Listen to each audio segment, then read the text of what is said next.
Now that would be a good cause to donate to. Let's go. Yeah, I thought that meant favorite bear here. I could make a damn coat out of him. Definitely like the character. Hey, Bam Bam.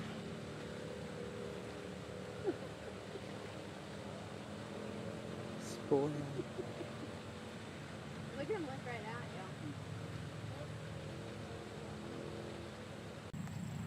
you. Here, kitty, kitty, kitty, kitty. Here, kitty, kitty, kitty. Here's their names. One's Joey. Hi, Joey. Look. This is Joey. What we call a Thai liger. He's half liger, which is a man-made species of lion and tiger, and then he's bred to a tiger. Different than a traditional looking big cat, and that's because he actually does have some lion. And it is Tigers and lions. They can reproduce. It does nothing for them out in the wild, so the only reason that these guys exist is because humans wanted to breed them together. He's a Thai liger, so he's half liger and half tiger. Well, what's a liger? So a liger is a mixture of a male lion with a female tiger. Oh, okay. Yeah, so we had the females are bred back to males, either tigers or lions, and you could get a Thai liger, which is what Lakota is, or you could get a liger, which we don't have here. So that's a Tigers, so they're a mixture of a lion male and a tiger female, and so you could get what's called a liger, and then all the males of ligers, they're all sterile. So you can either get a Thai liger or a liger. We don't have a liger here. But Lakota, this is actually him. He can just keep growing and growing until that heart can't pump enough blood to vital organs. And unfortunately, they can pass away. So they do get incredibly large. Lakota, the one back there, he just turned 3. So they usually don't stop growing until almost 5 years. So they actually have a lid on their enclosure. They have a lid kind of like the leopards do. Trying to get And this they're one. down if you want.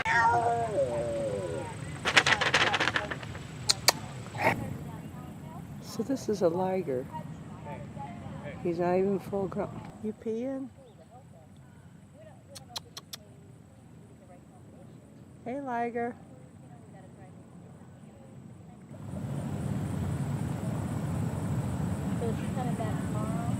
I'm a big tits fan. She likes to chase cars, they said.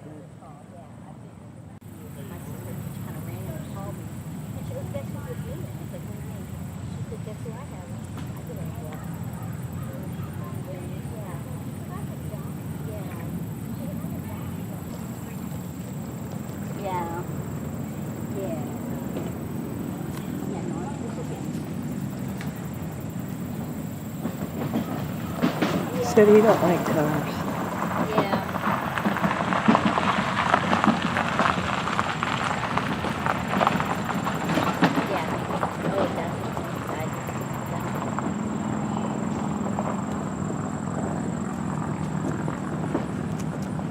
Hey, big boy.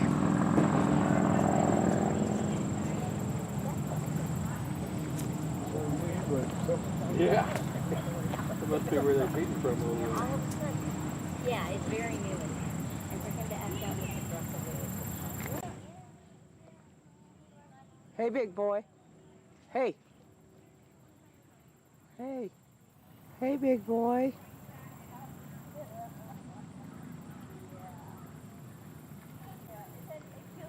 Can't hardly see you. They don't even pay attention.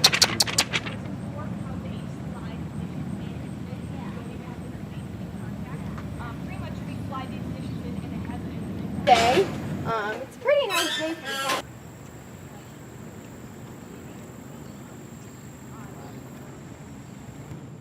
You cleaning the fleas off? What's your name?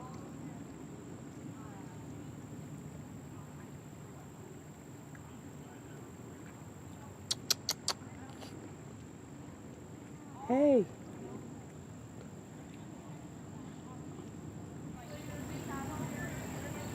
Yeah, that sounds about right. He knows he's breeding. Hi!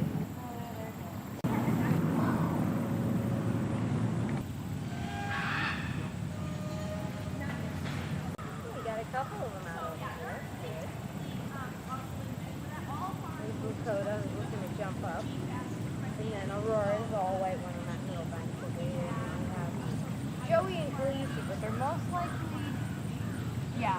Joey is the orange tiger laying outside that night house area. It's kind of hard to see behind that rock. And then Khaleesi is the one like half hanging out. Oh, maybe a night house. It's back over there, yeah.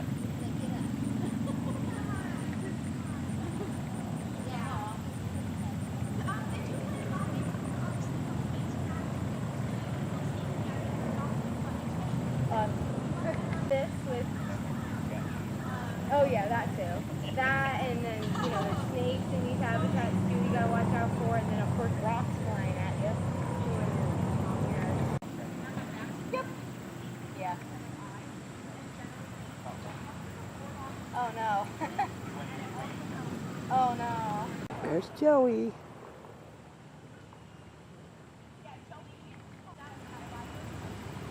Jump, Joey. That one of them.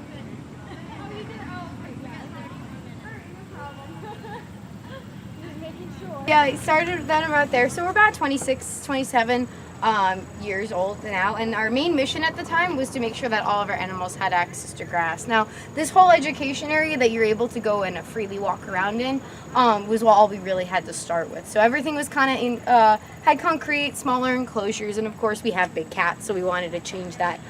So about 3 years ago, we finally accomplished that main goal of getting everyone out to grass. So we're actually going to hopefully go see the last girl who was turned out to grass about 3 years ago. So we're active just in general, but on the kind of cooler days, they're a little bit nicer. So one of the fun facts that we have here is that you can actually stay here right on the refuge. We have these glamping tents, which are right in the corner of here, the kind of green tents. It's glamorous camping. All the way in the far distance over there, we have what are called safari suites. And so it's just kind of for 1 to 2 people back are our most popular suites because they do look out to Flip's habitat and then Montana's Does like it a habitat. little bit warmer. So this is kind of a nice day for her. It's not too hot, not too cool. Over here, she's actually out today. I'm surprised. I guess it's a good day for Flip. This is Flip, and she's a white-nosed coati or a coatimundi. She kind of looks like an anteater, kind of looks like a raccoon mix, but she is actually in the raccoon family. And if you can't really see her face, we've got this nice board. She does have that really long nose, which is why people like to think that she is an anteater, but she isn't, of course. So she can actually use that nice nose of hers to smell about 2 feet underground. She's looking for bugs and grubs and worms and stuff, so you can see she's digging around in there using that great sense. She is an arboreal species, but with that being said, because she does love to climb, her fence going at least 2 feet underground, so she doesn't try to dig out, no one tries to dig in. Cecil, who, if you're around long enough, you'll probably hear her squawking. She lives in the office area. The Bengal and the Siberian suite. We call our Colorado project. Now at that facility, there was about 115 animals sitting on about 12 acres of land. Now to kind of put that in perspective, we have about 100 animals here, give or take, and we're utilizing about 120 acres of land out of it. We of course have the room to expand, we just need the means to do so. So we actually took in 33 of those 115 animals right here to the refuge, most of which you'll see on this tour loop. And then we worked with 14 other sanctuaries to go and rehome the rest of them. Now the conditions that these guys were in were absolutely horrendous. You know, the cages, quote unquote, you know, they could have gotten out if they really wanted to. And I remember when they did it. Yeah, and the substrate that they were walking on was ground up pallets. So there was nails in them, screws, everything. You know, we had to go in, a lot of interns and staff had to go in with metal detectors and pull out all of those nails and stuff. And as well as taking them out of their paws. So of course it's extremely painful. She currently shares her habitat with Savannah, who is currently locked away in her night house. Now, these girls didn't grow up together and they are different species, so we are not allowed to introduce them. Savannah is a female lioness and Fergie is a female liger. Now, tomorrow morning we'll be able to let Savannah out so she can have the yard. And that's because they don't get along? Well, we do have to, we don't have enough enclosures built just yet for everyone to have their own, because it actually costs about $22,000 just to build one enclosure.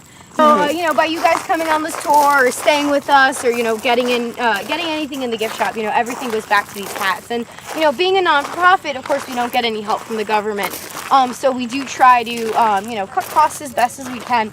So us interns are doing all the yard work, as you and I were talking about before, and we're the ones building these enclosures. So we spray paint them. We have a couple staff members who learned how to weld, You know, you name it, kind of a deal, we're going and doing it. We drive all the pipes and stuff. And, you know, speaking of building enclosures, we're actually kind of in process of building a brand new serval habitat right here. And servals are kind of smaller cats. We have a couple on that walking discovery area. But this project is currently just kind of stalled for a moment. We're actually finishing up 2 brand new bear habitats. Are you guys putting the fence in here? I have no idea why. See the painted line? Yeah, no, we'll have a roof over the enclosure just like the cougars do. Now the cougars are actually like the big cats of the small cat family. So with that being said, all of their muscle mass is in their back legs. So with that, they can jump 10 to 20 feet in the air. So of course we don't want them jumping out. So we do have the roof over that enclosure.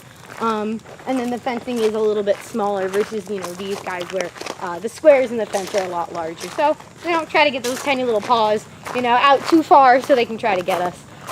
Yeah, so you can get a really nice view of the Ozarks over here. I'm not from the area, of course. I'm actually from New Jersey. So when I look out onto a skyline, I usually see Manhattan, not necessarily the mountains. So it's a little bit different from back. Male and female pairing. We do, of course, we don't want their babies. So with that being said, we do neuter any of the male-female pairings that we have here, with the exception of our lions. If we were to actually neuter him, Daniel would start to lose his mane. And so then he'd actually start looking like Chloe. And of course, when Chloe looks at Daniel, she wants to see that nice, big, full, dark mane of his. She loves on him just as much as she did beforehand, and we keep the hierarchy of things. You guys still feed roadkill? No, not roadkill. No, Tyson actually donates about 300,000 pounds of meat to us per year. So no Wow. more deer like they used to. No, but because they examined her and she has a weird lump on her leg, they didn't want to chance it. But actually, this morning, for her bones, and you're using it for enrichment. So a cow died and They just ground it up then for the bones. No, we just kind of chop it and we give them to the bone hole. These guys love it's like a chew toy for your dog. Right. We give them to these guys and they thank just God love for it. Tyson's. Yeah, exactly. With all these chicken farms that are surrounding the area, they're helping us out tremendously. Yeah, Yeah, we went all the way down to the water. Oh, I haven't been down to the water, but I haven't been down to the water just yet, but we're kind of down a little bit of a level. Now, Savo's kind of claim to fame here, at least I think his claim to fame here, is that he's one of our loudest carolers. Now, caroling, of course, is their form of communication, so it just kind of lets them know, where each other are, if there's danger, if there's food, things like that. What he'll do is just start up early in the morning and late into the evening. He'll usually start caroling, and the rest of the lions and tigers and the ligers all start to join in caroling. So it's something spectacular to hear, especially at night on Richmond. But yeah, so usually Savo's the one who's kind of fun to go and figure out who's talking now. Alright. So we'll go see if the last of our male lions over here is out. Here's the last of our 3 male lions. I don't see him at the moment. Can't He may or see may not Willie. be behind that log. Right up at the top. But Willie's actually a local here of Arkansas. At the time when Willie was purchased, there weren't any laws in Arkansas about owning an exotic cat, and there's still no federal law about owning an exotic cat within the United States. And there, the levels of it go from everywhere from a complete ban, from hybrids, you name it, everything is a complete ban, to absolutely nothing. So there's actually 4 states still that have no ban at all, or no laws at all, I should say. So that's North Carolina, Alabama, Wisconsin, and Nevada. All those states have absolutely no laws about owning these guys. Of course, an illegal pet trade, because of that, is one of the largest issues that we have here. Of course, without all those laws. So you can purchase one of these guys for a couple $100, almost about as much as you would an exotic or a designer dog, and then you'd be able to keep him as a pet. Now, what happened with Willie, of course, is that between the ages of 2 and 3, they do become full grown. So his owner, of course, realized how big Willie was going to be getting, and they decided to surrender him, thankfully, because they were not prepared to take care of these guys.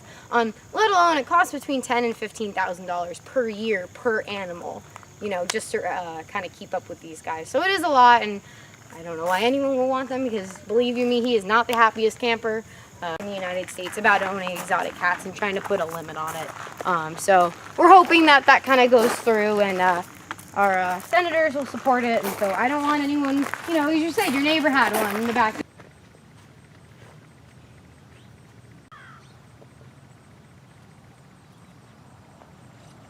Big bear at the end, real close.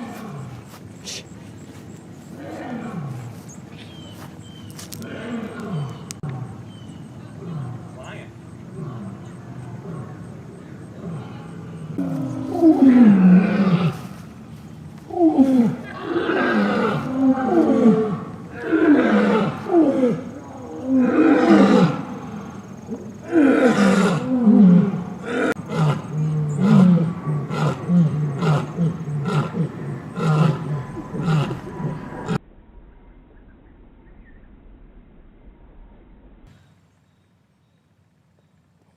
Good.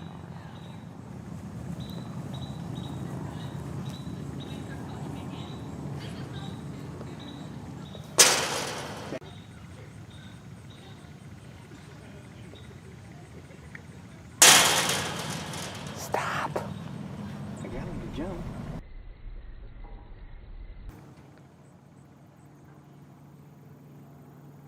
They can run 35 miles an hour.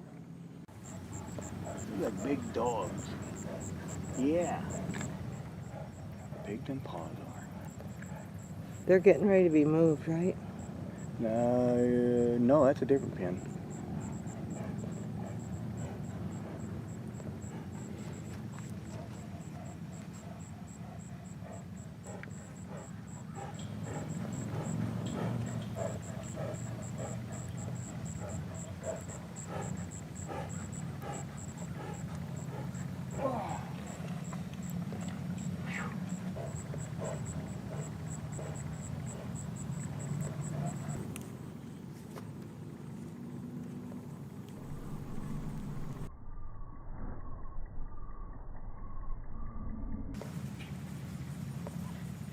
Sounds like a house cat the way it purrs or meows. Got a big paw though. I mean, look at his paw.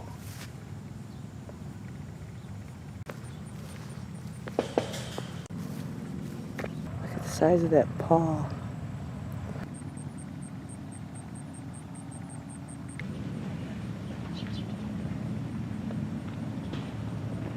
So this is just ground beef that has some enzymes. Pancreatin is one of them that I'm going to go feed to Payson, who's got that pancreatic insufficiency. Okay. So this helps her digest her food when we give it to her in about Okay. 30 minutes. Yep.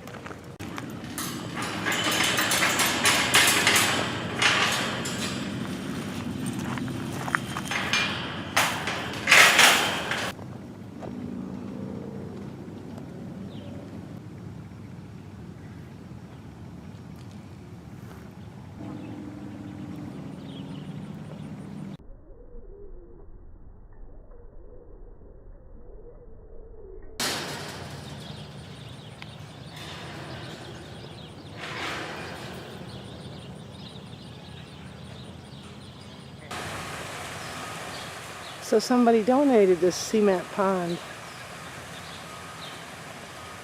He loves it.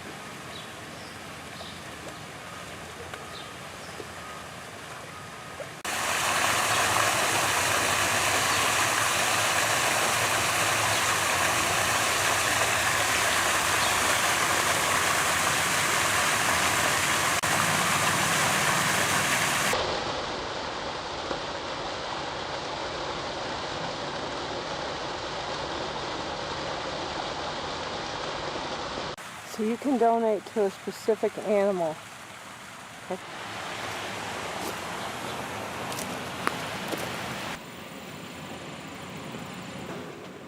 Tyson Food donates all the chicken.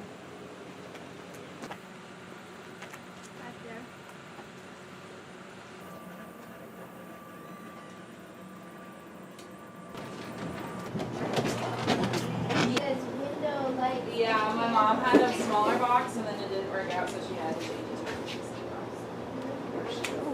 One is for Abby. Yeah, because there was a. Nope, the red stars. Usually they work with.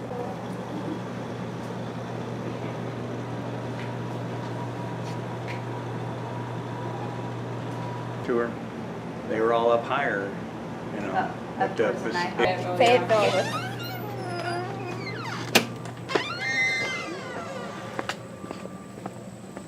Man, I'm tired.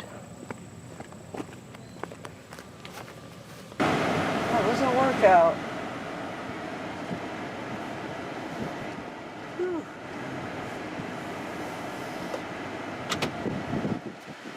Yeah, we got a crack in our windshield.